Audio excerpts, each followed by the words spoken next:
Anyway, pag-usapan po natin si Eden Santos. Sino ba ho si Eden? Si Eden Santos po ay reporter ng Net25. Ito po yung TV station ng Iglesia ni Cristo. Ha? Mantakin ninyo ha. Yan ang TV station ng Iglesia ni Cristo. Pero siya po ay pinalayas ng PCO sa Malacanang Press Corps. At syempre, ang dahilan dyan, napakadami niyang mga tanong na hindi masagot ni Auntie Claire. At dahil sa hindi masagot ng mga tanong, talagang minabuti na siguro ni Auntie Claire, busit na siya, palayasin nga yung Eden Santos na yan sa Malacanang. Alam niyo yung pagpapalayas kay Eden Santos, yan ay pagpapakita na hindi naintindihan ni Auntie Claire at ng PCO kung ano talaga ang papel ng media. Alam niyo po ang media, kaya tinatawag yan na Fourth Estate, sila po talaga ay tagabantay ng gobyerno. Hindi po yan naghahaliluya sa mga the powers that be, bagamat marami talagang bayaran din sa mainstream media na yan ang gawain. Kaya nga po nauuso yung bayaran sa media para imbis na gawin ang trabaho ng media na punahin kapag mali ang mga taong gobyerno, sila ay pupuri lang ng pupuri. At alam naman natin na itong administrasyon ng Marcos Jr., dahil nga po siya ay dugong Marcos, ang gusto nila sa media ay hallelujah at hosana lang sa Marcos regime. Kung naalala nyo ng panahon ng Marcelo sa ama niya, talagang ang media naman talaga ay hallelujah lang ng hallelujah. Wala talagang kahit sinong kumukontra. Baga meron din, no, naalala ko yung mga pangalang Arlene Babs, no, si Nines Cacho Olivares, no, at saka yung tinatawag natin Mosquito Press, no. Nandyan sila Jake, no, sila, ano bang pangalan ni Jake, yung nagsimula ng Malaya. Tapos yung Mosquito Press, yan yung pinagpapasapasahang mga periodiko kasi nga, yan yung mga alternatibong media na hindi mainstream. Lahat kasi ng mainstream media ng mga panahon na yon, kasama ng TV, ang radio at ang mga periodiko, ay hawak ng gobyerno, kundi man kaalyado ng gobyerno. Kaya ang media, imbis na bantayan ng gobyerno, naging mouthpiece lamang ng gobyerno. No? So wala halos pumupula. Kung hindi nagkaroon ng Mosquito Press, hindi pa magkakaroon ng kontra na media sa gobyerno ni Marcos Jr. So hindi po ako nagtataka na pinaalis nila si Eden kasi ayaw nila yung mga tanong na hindi maisagot. Ang totoo niyan, kaya walang sagot, wala talagang sagot. Bakit? Walang sagot yung presidente. Walang plataforma yung presidente. Walang direksyon yung presidente. Natural, kapag ikay may tinanong tungkol sa pulisiya at sa direksyon ng bayan, ano isasagot ng spokes? Kung wala naman talagang direksyon at wala naman talagang pulisiya. So, in fairness, hindi naman kasalanan ni Auntie Claire yan. Kasi ang spokesperson is only as good as the principal. Kung wala naman talagang ginagawa ang principal, anong sasabihin ng spokes? Pero sa tingin ko nga, ang nagiging papel ngayon ni Auntie Claire, dahil wala namang programa itong gobyernong ito, kundi siraan ang oposisyon at maghanda para sa 2028 at Marcos Forever, talagang ang tanging papel lang niya ay warakin ng oposisyon. Kaya nga, kung titignan niyo mga press briefing ni Auntie Claire, walang report tungkol sa achievement ng gobyerno. Puro lang paninira sa mga kalaban sa politika at kasama na nga ako doon. No? Sabi ko nga, ano ba naman yan? Ako ay asylum seeker sa Netherlands. Ilang beses na ako nabanggit sa Malacanang Press Corps. Hindi naman dapat, no? Dahil ako naman hindi na importanteng tao. Bakit pa ako pinaggugugulan ng panahon? Wala naman ako. Ordinaryong asylum seeker lang naman ako. No? Pati ako, pinag-iinitan pa ng spokesperson ng palasyo, patunay talaga na talagang siguro wala naman silang balitang maibibigay sa taong bayan kung ano talagang nagagawa ng gobyerno para maibsan ang kahirapan ng ating mga kababayan. So, ulitin ko po ha, Auntie Claire, J. Ruiz, hindi trabaho ng media na purihin ng gobyerno. Kaya naturingang Fourth Estate yan, sila yung magbibigay ng kontra ng mga posisyon nang sa ganon, maging balanse naman ang tingin ng taong bayan sa gawain ng gobyerno. Kasi kung wala namang magbabantay sa gobyerno, anong mangyayari? Talaga magmamalabi sa mga taong gobyerno. At yan nga po yung nangyayari kapag sinusupil ang media.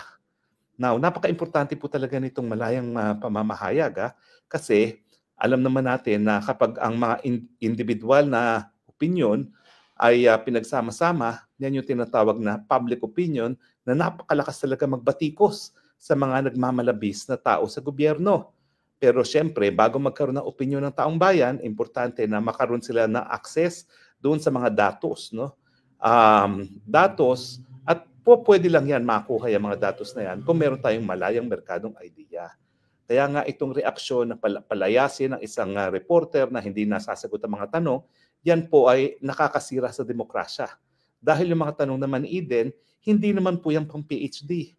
Ordinaryong mamamayan lang yan. Ano ba yung mga naalala ko mga tanong ni Eden? Yung fake news, kung wala pa palang nabe-verify na source ng fake news, hindi ba pati ang spokesperson pwedeng maging source ng fake news? Totoo naman. Kasi ang dami-daming fake news naman talaga kinakalat ni Ante Claire. Ano ba yung mga tanong niya? No? Well, tinatanong lang niya, nasan ba yung, ano ba yun? Yung bahay, silungan ba yun or something? Saan yung mga address na yan? Kasi pinagyayabang na merong 600 plus bahay, silungan. Di saan? Nang makita natin kung merong ganyang mga proyekto nga. No? Alam mo ko, nanggaling ako dyan, Ante Claire. At swerte ka.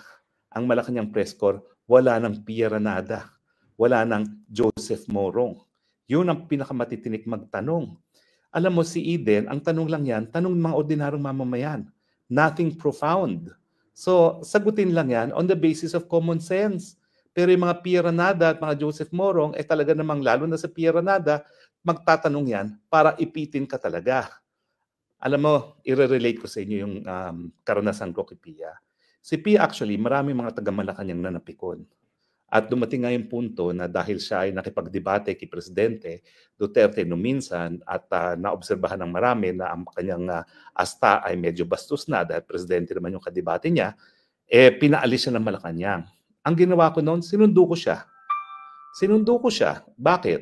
Kasi ang sabi ko, well, ako naman ang presidential spokesperson, siguro naman may kaya ko para mag-determine kung sinong papasok at hindi papasok sa aking Malacanang press briefing room, no?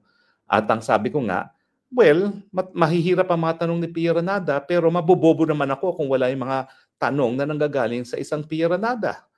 Tanungin niyo si Pia, sinundo ko siya at ako magpapapasok sa kanya. No? Kaya lang, hindi ko siya nahanap. Pero lumabas talaga ako para hanapin nasan si Pierre Nada. Yung pala, ang hindi nagpapapasok, yung isang USEC in charge of Malacanang grounds. Sabi ko, bahala kayo.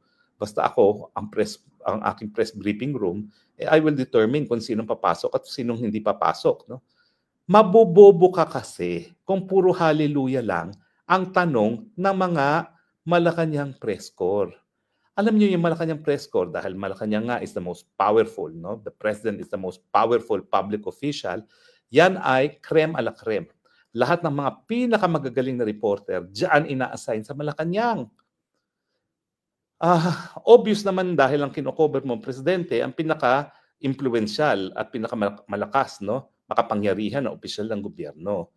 So, tama lang na bilang isang spokesperson, humanda ka sa mga tanong na mahirap talagang sagutin.